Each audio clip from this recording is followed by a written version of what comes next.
Retrouvez les interviews santé de Rebecca. Bonjour à toutes et à tous, j'espère que vous allez bien. Je suis heureuse de vous retrouver cette semaine dans cette émission santé sur Radio JM. Aujourd'hui, je reçois deux invités, le chef Lionel Lévy et Virginie Caruso, docteur en pharmacie et micronutritionniste diplômée d'État, pour parler de l'impact de l'alimentation sur notre santé et plus particulièrement de la prévention du surpoids et de l'obésité responsable du diabète de type 2. Aujourd'hui, nous sommes le 14 novembre, journée mondiale du diabète, organisée par la Fédération internationale du diabète et soutenue par l'Organisation mondiale de la santé. Il s'agit de la plus importante campagne mondiale de sensibilisation au diabète. Alors, il faut savoir que l'on distingue deux principaux types de diabète. Le diabète dit de type 1, dû à une absence de sécrétion d'insuline par le pancréas. Le diabète de type 2, dû à une mauvaise utilisation de l'insuline par les cellules de l'organisme. Son développement se fait très progressivement de façon insidieuse sur de nombreuses années. Tout d'abord, les cellules de l'organisme deviennent résistantes à l'insuline. Cette résistance est normale avec l'âge, mais elle est aggravée par l'excès de tissu gras en cas de surpoids et d'obésité. Ce stade s'appelle l'insulinorésistance. Le glucose s'accumule dans le sang et une hyperglycémie s'installe progressivement. L'organisme tente de s'adapter. Dans un premier temps, le pancréas augmente la production d'insuline. Cela s'appelle l'hyperinsulinisme. Puis après plusieurs années, 10 à 20 ans en moyenne, le pancréas s'épuise et ne peut plus sécréter suffisamment d'insuline pour réguler le taux de sucre dans le sang. C'est le stade d'insulinodéficience. Il est à noter qu'en France, en 2020, plus de 3,5 millions de personnes étaient traitées pour un diabète de type 2. Il survient essentiellement chez l'adulte, mais peut apparaître également dès l'adolescence. Le diabète de type 2 est qualifié d'épidémie au niveau mondial. D'après l'OMS, le nombre de diabétiques de type 2 dans le monde est passé de 108 à 422 millions entre 1980 et 2014.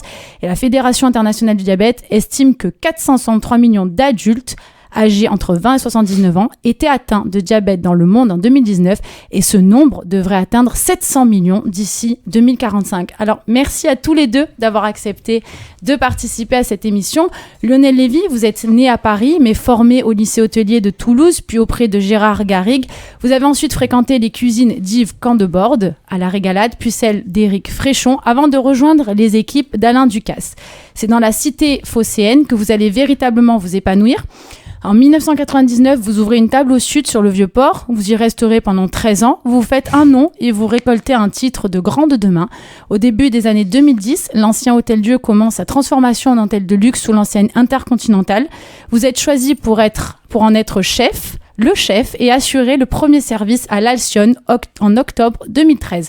Vous êtes un chef engagé, autant pour le respect des ressources naturelles que pour la promotion de notre ville Marseille, qui est votre ville d'adoption. Aujourd'hui, vous êtes un chef reconnu, écouté, capable de fédérer les grands chefs de la région, notamment grâce à l'association Gourméditerranée, que vous avez cofondée avec plusieurs chefs de la région. Nous y reviendrons plus tard. Virginie Caruso, vous êtes docteur en pharmacie et micronutritionniste diplômée d'État. Vous êtes installée au 112 rue Fargès, à Marseille, au centre Avance. Alors, merci encore à tous les deux. D'où est venue cette idée de collaboration, s'il vous plaît ? Vous avez dit que j'étais né à Paris, là ça y est, ma réputation est morte. Moi qui étais Marseillais d'adoption, j'ai caché ça pendant 24 ans. Rebecca a lancé l'info, c'est mort. J'ai dit c'est votre ville d'adoption. Non, ce qui a été nos premières, on va dire, collaborations avec Virginie, c'est notamment des études avec des ateliers de travail, avec la mairie, où on proposait, on va dire, un duo qui s'est rarement fait, c'est-à-dire une recette que je faisais avec une explication de la part de Virginie, pourquoi les gestes en cuisine et pourquoi mes méthodes de cuisson, pourquoi les assaisonnements avaient un impact et quels étaient ces impacts-là. Donc c'est vrai que ça a été assez intéressant et ceux qui regardaient, ceux qui participaient à ces ateliers étaient bluffés parce qu'ils avaient vraiment des mots simples pour comprendre l'action qu'ils mettaient en place sur leur organisme, grâce à la cuisine, quoi. Exactement aussi, il faut savoir que la santé, ça passe par l'assiette, ça c'est quelque chose qui est indéniable maintenant, et que la gastronomie, c'est une gastronomie, on va dire, santé. Moi, c'est ça qui m'a donné l'idée, c'est que vraiment la gastronomie, elle est compatible avec l'optimisation de l'alimentation, et surtout avoir des gestes simples, gourmands, qui peuvent avoir un impact positif sur la santé, et qui mieux qu'un chef peut mettre ça en pratique, quoi. Alors Lionel Lévy, quel a été le déclencheur de la création de Gourd Méditerranée ? S'il vous plaît, dites-nous en plus sur cette association. Quels en sont les objectifs ? Alors cette association, en fait, elle a vu le jour en 2012, fin 2012, novembre, et c'était en réaction par rapport à certains organismes de la ville qui étaient en train de préparer Marseille, capitale de la culture européenne en 2013, et qui allaient faire appel à des chefs, on va dire, des étrangers, comme on dit, c'est-à-dire des Lyonnais, des Parisiens. Donc là, on s'est dit, mais c'est pas normal. Il y a un vivier de chefs, un vivier d'artisans, un vivier de producteurs de notre ville et de notre région, et on fait pas appel à eux. Et j'avais donc quelques copains qui étaient soit à la chambre de commerce, soit ailleurs, et je leur ai posé la question, mais il m'a dit, oui, mais on vous contacte comment, on vous parle comment, à vous tous. Et c'est eux qui nous ont donné l'idée de nous regrouper en association. Donc l'association a vu le jour en début 2013, une association qui est en fait pour défendre notre savoir-faire. Et le savoir-faire de la région, de mettre en avant, parce qu'on parlait des chefs, au début c'était évidemment que des chefs, mais aujourd'hui il y a des pâtissiers, des glaciers, des biscuitiers, il y a des bouchers, il y a des fromagers, il y a des serveurs, des maîtres d'hôtel, des directeurs de salle qui font aussi partie de ce qu'on appelle l'hospitalité de notre région. Et ça c'est important parce qu'on se doit, à mon sens aujourd'hui, alors aujourd'hui ça y est, Marseille en 2023 est devenue une des capitales de là où on mange bien. Il y a pléthore de chefs qui ont grandi, poussé, évolué, qui ont été reconnus par les guides.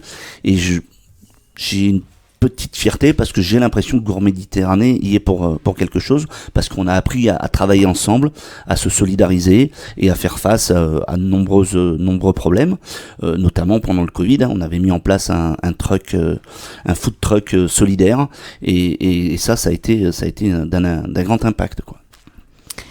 Alors, Virginie Caruso, qu'est-ce que la micronutrition ? Comment cela fonctionne, s'il vous plaît ? Alors, la micronutrition, ça place au centre du coup de la question les micronutriments, avec leur implication physiologique et leur rôle biologique qui vont être précis dans notre corps. Quand on parle de micronutriments, c'est en fait l'alimentation qui va être digérée après les macronutriments. On va avoir en fait des micronutriments qui sont essentiels que le corps ne peut pas fabriquer. Donc si on n'a pas un apport alimentaire, on ne les aura jamais. Et c'est dommage puisque du coup tout ce qui est vitamines, minéraux, oligo-éléments, on ne va pas pouvoir bénéficier de ça si on ne mange pas ces micronutriments-là. En fait, c'est vraiment un choix de modèle alimentaire. C'est une façon, on va dire, scientifique de construire son propre modèle alimentaire en donnant la priorité aux micronutriments. C'est vraiment de tenir compte du chemin que les nutriments vont suivre de l'assiette jusqu'à nos cellules. C'est pour ça que ce qui est dans l'assiette, c'est super important, en se rappelant que les micronutriments, ils vont exercer de multiples rôles sur nos cellules. Et en fait, c'est vraiment réfléchir sur l'effet que le contenu de notre assiette pourra avoir sur notre physiologie par rapport à des réponses hormonales, immunitaires et neurologiques. Donc c'est pour ça que c'est très important quand on parle d'alimentation de garder le côté plaisir, parce qu'on va pas faire un choix d'aliment parce qu'il est plus ou moins calorique, parce qu'il va faire grossir ou pas, mais par rapport en fait au fait qu'il va pas perturber notre glycémie, qui va pas piéger notre système nerveux, qui va entretenir notre microbiote intestinal, qui favorise la régulation de notre immunité et qui va réduire l'inflammation. Et en raisonnant de cette manière-là avec la micronutrition, on va avoir en fait le plaisir de se rendre compte que c'est une invitation vraiment à la gastronomie, parce que toutes ces molécules qu'on peut retrouver, que ce soit les polyphénols, les épices, des choses comme ça offre vraiment un panel de couleurs, de saveurs et de parfums. Donc c'est vraiment un apport qu'on peut avoir, et en fait avoir une lucidité sur ce qu'on met dans sa bouche et qu'est-ce que ça va avoir sur notre corps comme impact. Voilà. Alors qu'est-ce que l'indice glycémique, s'il vous plaît ? Alors l'indice glycémique, c'est la vitesse à laquelle votre glycémie va monter dans votre sang, c'est-à-dire le taux de sucre va monter dans votre sang après que vous ayez ingéré des sucre. Quand on parle de sucre, il faut bien se rendre à l'évidence, ce n'est pas que les sucres rapides, les bonbons, les sucreries. Les sucres, ça va se retrouver aussi dans les féculents. Tout ce qui est riz, pâtes, pommes de terre, tout ce qui est aussi légumineuses, donc les pois chiches, les lentilles, c'est sous forme d'amidon, c'est-à-dire que c'est des sucres qui sont accrochés les uns aux autres. Donc potentiellement, au plus on va consommer de sucre, au plus la glycémie dans le sang va augmenter, et au plus on va avoir de sécrétion d'insuline. Et l'insuline, le problème à l'heure actuelle, c'est que c'est une hormone de croissance qui, quand on est petit, fait grandir, c'est très bien, mais quand on grandit, au lieu de grandir en hauteur, on grandit en largeur. Ça, c'est un peu moyen. D'où le diabète de type 2 D'où potentiel. le diabète de type 2, exactement. Voilà. Et donc, comment limiter le sucre dans les plats pour éviter donc ce surpoids et cette obésité responsable, donc, comme je viens de dire, d'un diabète de type 2? Justement, là, c'est là où c'est intéressant avec Lionel qui parlait de ça, c'est des petites techniques qu'on va pouvoir avoir au quotidien qui vont en fait avoir un impact sur cet indice glycémique. Avec Lionel, on voyait beaucoup par exemple tout simplement par rapport à la cuisson, c'est-à-dire qu'au moins vous faites cuire vos pâtes et au plus du coup vous aurez un indice glycémique qui est bas, en rajoutant des fibres, donc des fruits, des légumes, en rajoutant des protéines et des acides gras, ça va empêcher en fait l'assimilation du sucre, donc du coup empêcher l'augmentation de la glycémie. Et ça va être aussi d'utiliser, voilà, pour ça que dans des plats, même pas forcément gastronomiques, quand vous avez par exemple un plat de pâtes et que vous associez de l'acidité comme du citron, de l'orange, on va avoir un plat santé parce que du coup, les pâtes qui ont un indice glycémique très élevé vont en fait, grâce au citron, être diminuées par rapport au sucre dans le corps. Donc, c'est ça qui est intéressant avec Virginie, c'est que elle arrive avec évidemment son background et toute sa connaissance scientifique, et elle explique. Moi, les pâtes, je les cuisais al dente. Les pâtes, comme beaucoup en Méditerranée, on y adjoint de l'acidité ou des légumes et tout. Mais moi, je le faisais de manière gustative, et parce qu'il y avait un intérêt pour mon palais et pour les papilles gustatives. Et elle m'explique de manière scientifique que ce qui est bon, et c'est aussi bon pour le corps. Donc ça, c'est fabuleux. Et je pense qu'il y a tout un travail à faire, et il faut rendre ça. Ça fait toujours peur, la micronutrition, la diététique et tout. Moi, avant que je connaisse Virginie, pour moi, la diététique, c'était on mangeait une feuille de salade sans matière grasse. Enfin, j'avais le cliché un peu basique. Mais en fait, il y a un véritable, il y a une richesse qui est complètement folle, c'est qu'on arrive à créer des plats bons et sains, et ça c'est fabuleux, quoi. Vous êtes acteur de la santé, quoi, clairement, comme non mais c'est vrai, ouais. Complètement. Et donc, quel sucre naturel utiliser, s'il vous plaît? Alors le sucre naturel utilisé, c'est toujours pareil, c'est le poison qui fait la dose, donc on va dire que tous les sucres naturels sont bons. Après, si c'est en excès, le sirop d'érable, je trouve que c'est très bien. Après, le miel, ça reste aussi très bien parce que ça a en plus des vertus antibactériennes, antifongiques, antivirales aussi. Pour moi, le sucre le plus naturel, ça va être du sucre qui vient de la nature, tout simplement. Donc soit le miel, soit le sirop d'érable. Tout ce qui est sucre de coco, il faut arrêter de délirer. Sucre de bouleau. Ouais, bouleau aussi, oui. Sur la glycémie, c'est très bien. Okay. Mais voilà, ça peut provoquer des désordres intestinaux. Sucre de coco, on sait bien que la noix de coco, c'est pas un sucre. Donc forcément, si on arrive à avoir un sucre, c'est un peu... Alors, est-ce que vous pouvez nous donner une journée type pour être en bonne santé, menu type, donc petit déjeuner, goûter, dîner, pour être vraiment en forme? Alors là, si vous suivez le profil de ma journée quotidienne, c'est exactement fait pas du tout ce que je fais. Ah non, mais c'est une catastrophe. Elle a essayé plusieurs fois de me poser des bonnes règles, et c'est une catastrophe. Après, là, ce qui est intéressant de nous deux, c'est que par exemple, moi, potentiellement, je vais aiguiller sur la qualité d'aliments. Après, ça va être la personne qui va devoir, on va dire, adapter.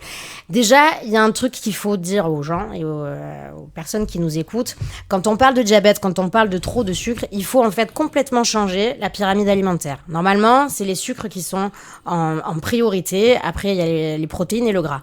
En fait, là, il faut avoir au contraire beaucoup plus de lipides, moins de protéines et encore moins de sucre. Donc, potentiellement, le matin, oui, c'est bien de mettre des protéines animales si on a le temps de déjeuner, comme des œufs, du poisson gras, de l'avocat, des choses en fait qui vont contenir des protéines animales, potentiellement. Si les personnes n'ont pas le temps de manger, c'est pas un problème. On ne mange pas. Je veux dire, il n'y a pas de règle précise à dire on doit manger. Il n'y a personne qui a jamais dit on mange matin, midi, soir et goûter. Voilà. Donc, parce que moi, dans ma tête, le petit déjeuner est quand même un des repas les plus importants. Potentiellement, pas obligatoirement. C'est-à-dire que manger, c'est libérer de l'énergie. Si vous avez beaucoup d'activités à faire dans la matinée, votre corps il va être beaucoup plus en action s'il n'a pas des aliments à digérer. Et le problème, c'est que maintenant, le petit déjeuner de base, c'est tartine, c'est du sucre. Donc, pour digérer du sucre, le corps va libérer une énergie énorme. Donc, vous aurez beaucoup moins d'énergie à faire vos activités. Alors qu'après, vous pouvez très bien manger le midi et le soir sans problème, mais ce n'est pas obligatoire d'avoir beaucoup de prises alimentaires par jour. Ce qui fait qu'on a l'insuline qui monte, c'est la rythmicité des repas. Au plus vous allez manger 2 fois dans la journée, au plus vous allez stocker. Au moins vous allez manger 2 fois, au moins vous allez stocker. Donc vous pouvez faire 2 gros repas et pas obligatoire de faire matin, midi, goûter et soir. Pas obligatoirement du tout. Mais dans l'idéal, façon, même par rapport à la composition de l'assiette, des choses naturelles qui existent, du poisson, de la viande, des œufs, des légumes, des fruits. Pas d'aliments transformés. Pas d'aliments transformés et ultra le moins transformés. Possible, le moins possible. Voilà. Mais voilà, il n'y a pas de règles à proprement parler. Alors, je sais que les gens aiment bien quand on leur donne des règles, mais non. C'est juste manger lorsqu'on a faim et avoir en fait une quantité calorique dont on doit se ficher totalement. Mais par contre, avoir plutôt des aliments qui nous nourrissent, donc des vrais aliments. Donc, peu importe, protéines, lipides, c'est plus le matin, midi. Franchement, non, c'est vraiment. Alors après, voilà, quand on a un peu des troubles du sommeil, ça c'est un petit conseil que je peux donner. Si vous avez des difficultés à vous endormir, il vaut mieux privilégier le sucre le soir pour éviter d'avoir une hypoglycémie dans la nuit et que vous vous réveillez. En général, quand les gens se réveillent la nuit, c'est que forcément ils ont une hypoglycémie parce qu'ils ont mangé beaucoup trop de sucre rapide entre guillemets, qui ont fait que ça provoque une hypoglycémie et qu'ils se réveillent. Des sucres lents le soir ? Ouais, légumineuses et par exemple, en fait, quand on parle de légumineuses et de céréales, par exemple un couscous sans viande, vous allez avoir un meilleur sommeil parce que grâce à l'association des deux, vous allez avoir la synthèse de la sérotonine, qui est du coup le précurseur de l'hormone de la mélatonine qui vous fait dormir. Donc ça, c'est intéressant. Limiter aussi les protéines le soir, non ? Pour la digestion, effectivement. Toujours pareil, ouais. Il vaut mieux privilégier l'énergie pour vous détoxifier plutôt que digérer de la viande le soir, quoi. C'est plus intéressant. Merci. Donc, pour conclure notre interview, Lionel Lévy, on a récemment appris votre départ. Bientôt du célèbre Intercontinental. Alors, pouvez-vous nous expliquer les raisons de ce départ et nous parler de vos projets futurs, s'il vous plaît? 10 ans l'Intercontinental, je trouve que c'est une belle expérience. Je repars de l'Intercontinental complètement transformé par rapport au point de départ. J'ai envie d'autre chose. J'ai envie de prendre déjà du temps pour moi et j'ai surtout envie de réfléchir à la vision du métier de demain. Vous n'êtes pas sans savoir que notre métier est confronté à une crise sociale, économique importante. Et je pense qu'aujourd'hui, attirer nos nouveaux collaborateurs, les nouveaux patrons de demain, il faut le préparer maintenant et différemment, parce que ce que nous on a pu faire, que ce soit en termes d'horaire, en termes de sacrifice sur notre vie personnelle, aujourd'hui la génération ne peut plus. Ils ont tort ou ils ont raison, c'est pas le débat, je suis pas là pour ça. Mais en tout cas, faut y réfléchir, parce que sinon demain on aura des établissements sans personnel et c'est pas possible. Donc je vais prendre le temps. Je suis désolé, vous aurez pas de scoop parce qu'il y en a pas.